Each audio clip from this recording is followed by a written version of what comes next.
We had to enter all of our data into our calculator first. And where did we go to do that?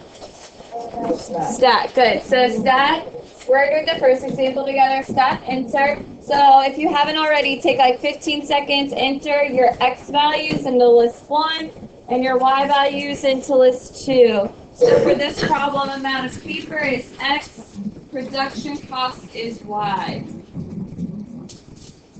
And if you need to clear your list, you hit the up arrow, clear, down arrow.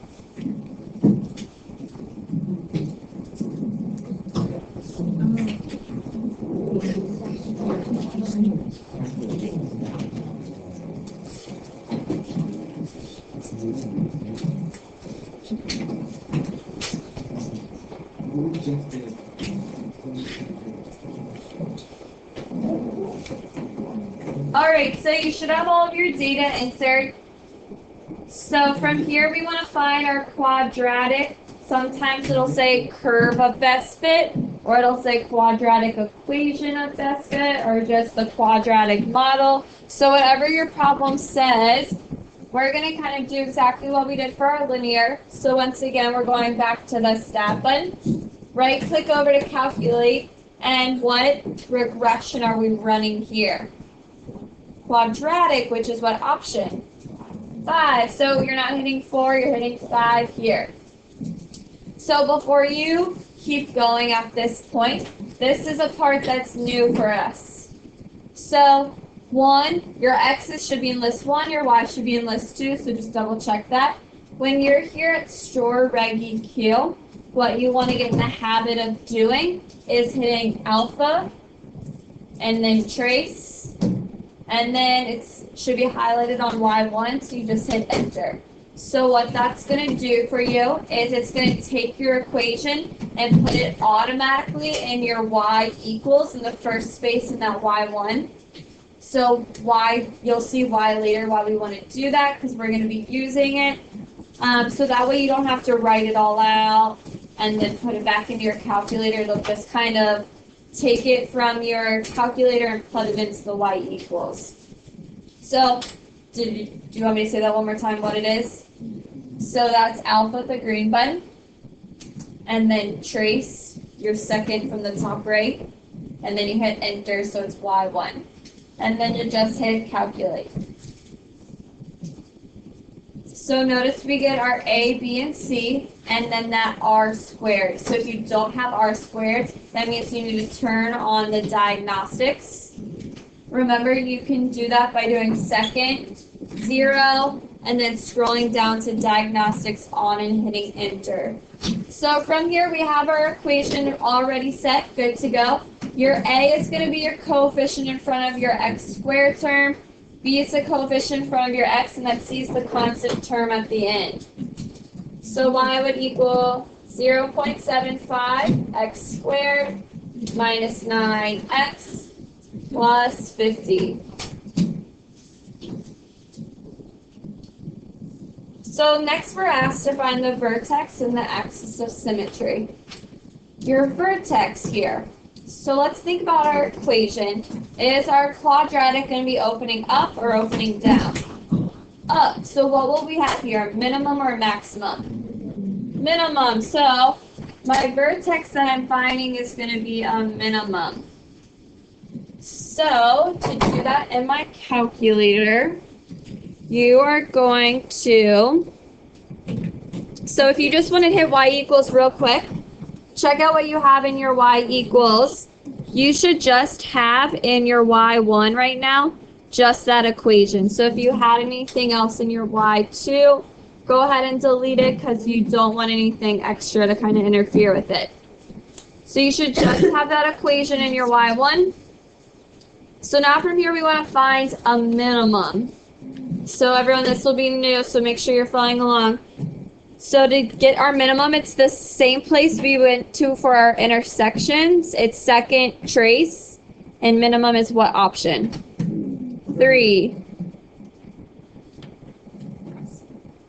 So do I see my graph? No. You might see it on yours, right? I don't see it on mine, so what should I do? Zoom out. So remember, if you don't see it, you're going to do zoom, option number 3 to zoom out. And then after you zoom out, it won't zoom out until you hit the enter button. So now I see it. So once again, I'm going to get that minimum value by doing second trace 3 for minimum. So right now, at the bottom of my screen, it's asking me a question. And the question is left bound. So what that is saying is, are you to the left of your minimum right now? So when my x is 0, is that to the left of my minimum? Yeah, so if your x value here is to the left of your minimum point, you're going to hit enter. So right bound, that is saying, are you to the right of your minimum? So am I to the right of my minimum right now? No, it's where x is 0. So I want to take my cursor, hit the right arrow. Does everyone see the little blinking cursor? So now I got to keep hitting it so I'm totally to the right of my minimum. Which right here, I'm to the right of it. So once I'm to the right of it, I'm hitting enter. So where it says guess right now, there should be 2 kind of points on your graph. One where you put your left bound and one where you put your right bound. So just check. Make sure if I bring my thumbs down, is my minimum in between those 2? And yes, it's in between it. So check that during the guess part. And enter one more time. And then it'll give you your minimum. So what does it look like our minimum is? Let's round it up to 6. So what'll be 623 is our vertex, our minimum point. So if I had a quadratic facing up and it asked me for the vertex, I would have found what? Or sorry, facing down. The maximum, yeah. And where's our axis of symmetry if this is our vertex? It's an equation. It is x equals 6. So looking at our next question, it says, find the amount of paper that should be produced in order to minimize costs. So what was our key word here? Minimize. So if I'm asking to minimize something, I'm finding the what point? The minimum, right? It's not a trick question. If it's saying to minimize, that means find your minimum. But more specifically, it said find the amount of paper. Was amount of paper an x or a y value? An x. So at this point for my minimum, my x was 6, right? We got that for our vertex. But what is it in context of the problem? 6,000 pounds. So make sure you're answering your problems in context of the problem. So now I want to find the cost. So does that mean I'm finding an x or a y? The y. So I'm trying to find my y when I produce 12,000 pounds of paper. So what is the x value I'm given? What's the x value you're given here? 12, right. You want to use x for 12 here. So if I know my x is 12, how can I find the y? Plug it in. Good. So plug it back into your equation that you got.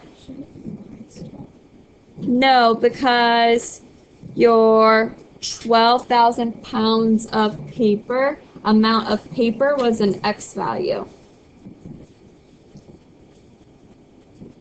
You're trying to find the y.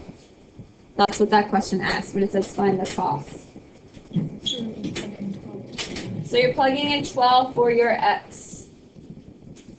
And make sure when you plug in with your calculator, you put parentheses around your value. So when you square it, you'll always get the correct response.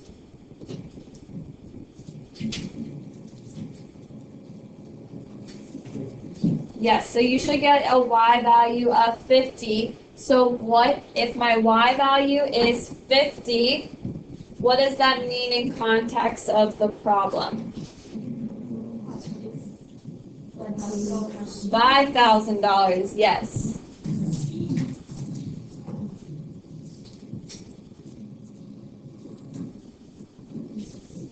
So our last question, how much paper would result in $4,000 of production costs? What are we asked to find here? An X value, if it says how much paper, that's an X. So what's my Y value I'm given? Income. 40, right. So think about it's the Y value of 40. So think about what we've done recently. I know I want the Y to be 40, and I have my equation, right?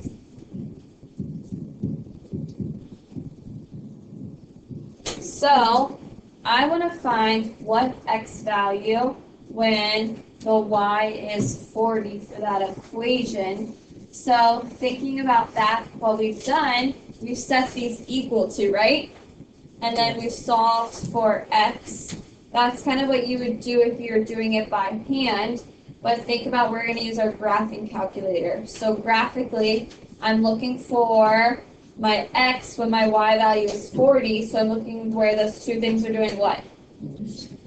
Intersecting, right. So I'm going to use these as my two equations in my Y equals. I already have this guy entered in my Y1, right?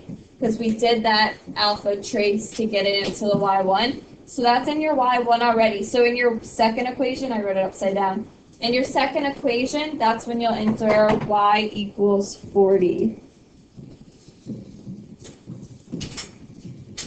So in your Y1, you have that original equation that we're working with, our quadratic equation. Our Y2 is going to be 40 because that's the Y value that we're wanting to find our X for. So now from here, I'm finding where they intersect. So where did I go for my intersection again? Second and then trace 5. Good. So second trace 5. So I'm going to hit enter, enter, enter. So I get one X value of 1.24. Just 2 decimal places is fine. And then I get another one. Does everyone see how graphically we have one intersection here, but we're going to have another intersection over on the right? So I'm going to do that process again to find that other X value. So second trace 5 again. And at this time, that's when I move it over to the right to find that intersection over there. So our other X value is 10.76.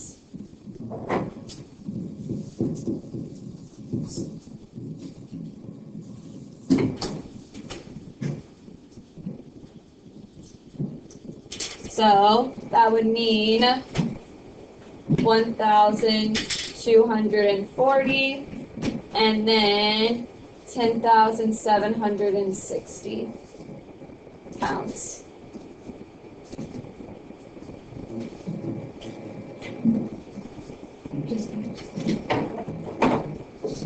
So we're going to do another application problem. It's the weirdest thing so far, like finding the minimum, going left and right. Is that the trickiest part? Okay, we'll do another problem so you'll kind of see that again. But with all of your application problems, you're going to be doing everything that we just did on this question. Sometimes you'll be asked to find a maximum or a minimum. Usually it'll say like maximize or minimize.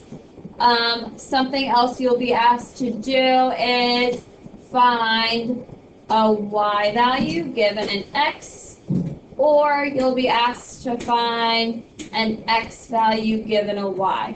So doing those 3 things that we just did in that problem is the majority of those application problems. So keep that in mind. Alright, so let's go over to application problems. So we'll go over 1 and 2. So if you open up that packet and go to the second page, questions 1 and 2.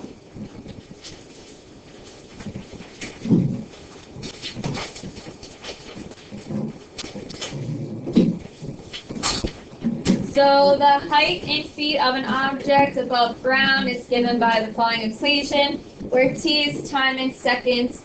Find the time it takes the object to strike the ground and find the maximum height of the object. So 2 things we're finding here.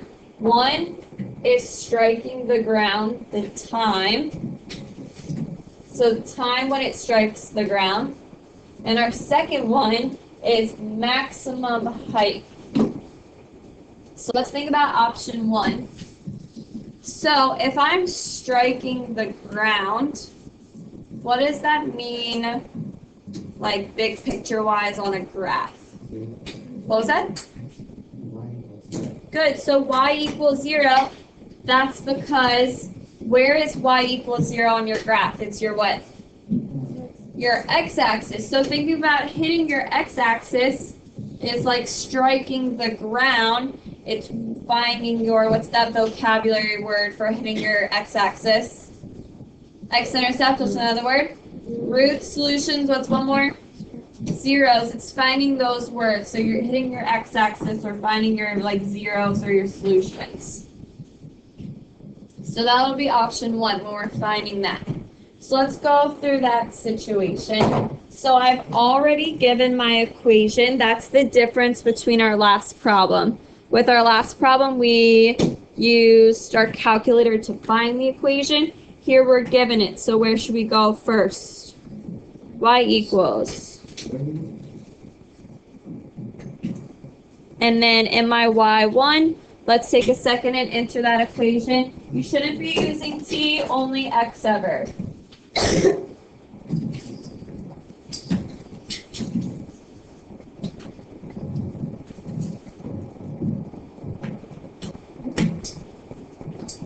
So in my y1, I entered the equation I'm given. What should I enter in my y2? 0. So thinking about why that makes sense, I want to find time. What was time here? What value? Time was like a x or a y? X. Time is like your x. Think about it. If you're finding an x, you should be given a y. If you're given a y, you should enter it into your y equals. So here I have y equals 0 for my second, for my y2. So I have my y1, my y2, and then now we're going to do what with those? Okay, we can hit the graph, but are they telling us where the intersect? Good, so let's do second trace 5 for our intersect. So if I go ahead and hit enter, enter, enter, so notice yours might be different, but my first intersection it gave me was when x was negative 1.98 and my y is 0. What are your thoughts on x equaling negative 1.98? What do you think, Luke? I probably don't want to go with that because they state we want t to be greater than equal to 0 and time is greater than negative. Good, yeah. So always think about it in context of your problem. If you're talking about time, your domain, because time will be like an x value, your domain should be restricted because we can't have negative time. So think about time should always be at 0 or greater because we can't have that negative time. So I have to do that second trace 5 again for my intersect. Remember, I'm going to toggle, move it over to around that intersection. Then I'll hit enter, enter, enter. So my x value that I found was 5.98, so like 5.98 seconds.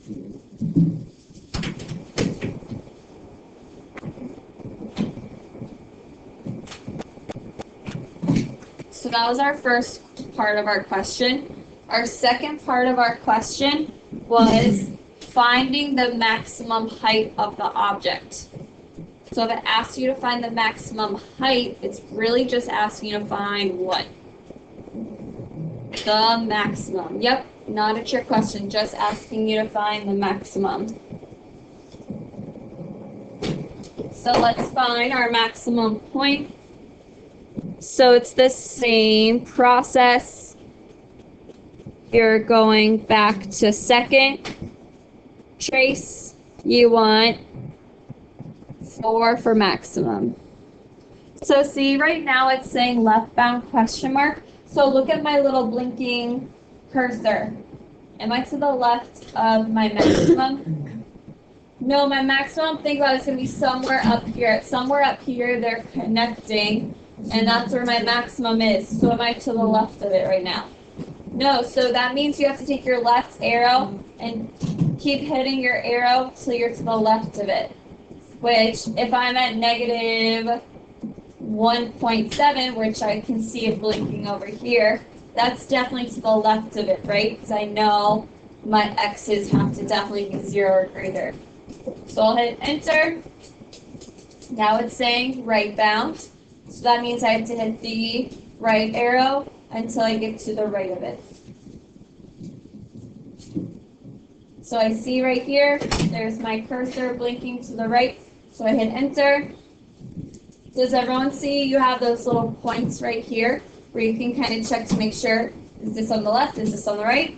And you're like, yep. So then you hit enter one more time, and you find your maximum is at what? 2, and the y is 254. So my max is at 254. But what did the question ask? It only asked for the maximum what? Height. So what was height? Was that an x or y value? Y. So my maximum height should be 254 feet.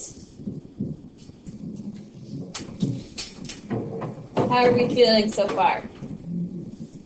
So it's kind of, once again, 3 things. Find an x given a y, find a y given an x, or find a maximum or minimum. So next question, question 2.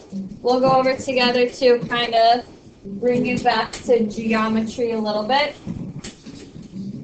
So your company is making frames, and this will be cut out piece of steel, and its area should be 28 centimeters squared.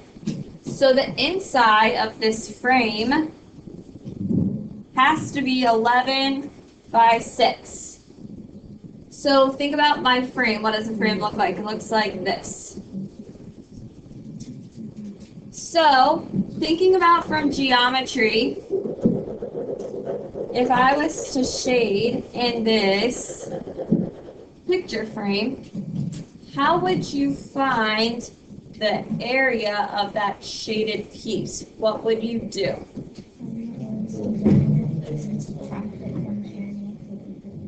Good. So I heard a little bit, but I'll just rephrase what Mary said because I heard her a little clearly. She said you find the area of the inside piece and you subtract it from the area of the outside. So that's what we're going to do here. We'll do our outside area and we'll subtract it from the inside area.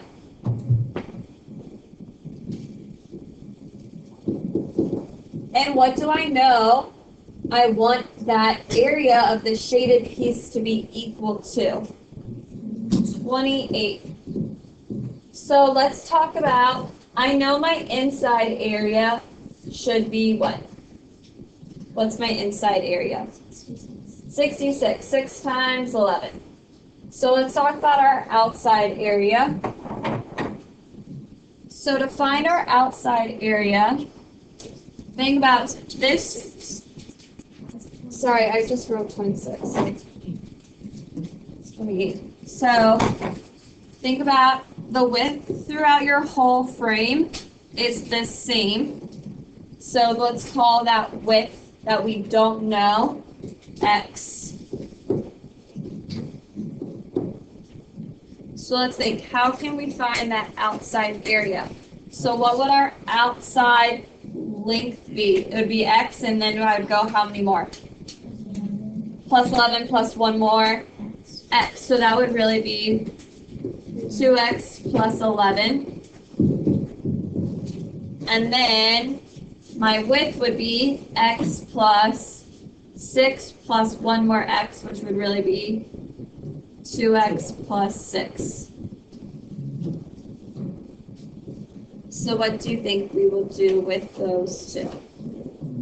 Yeah, FOIL, multiply them through. So take a second and multiply those through.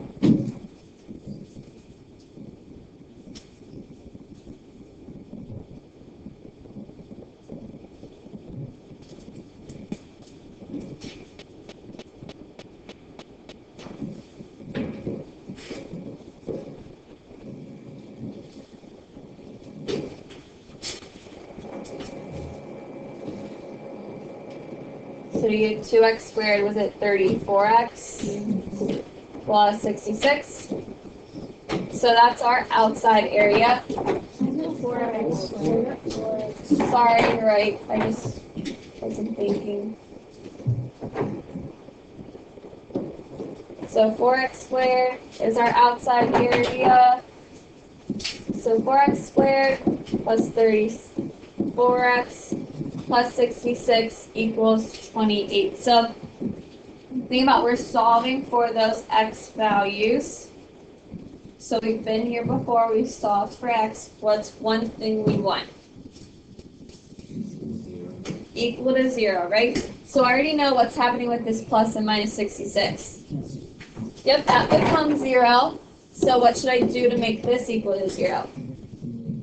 Subtract 28. So I have 4x squared plus 34x minus 28 equals 0. So we solved quadratics before. What should I kind of think about when I'm solving quadratics first? GCF, and then I want to see if I can factor. What if you can't factor? What should you do? Good, quadratic formula. So why don't you guys kind of see what happens here? Try and solve this one for the rest of the way.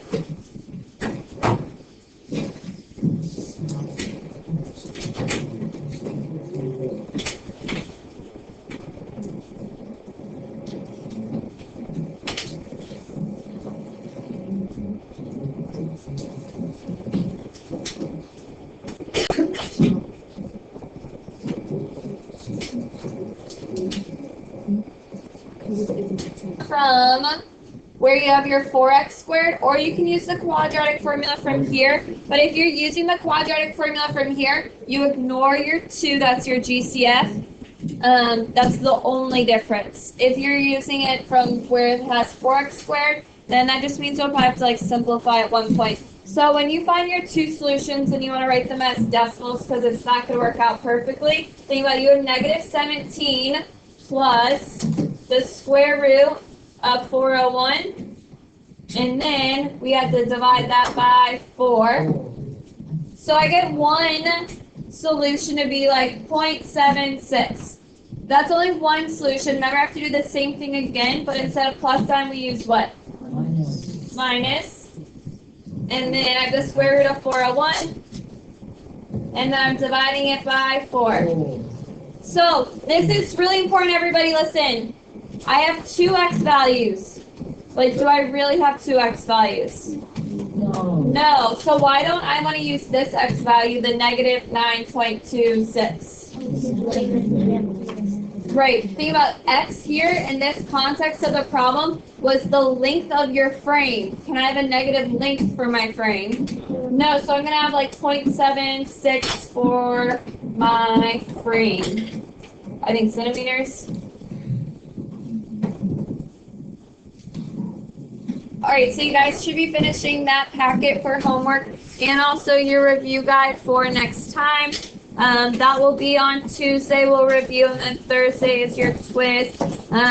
Make sure you let me know if you want to come and do your CQT sometime next week.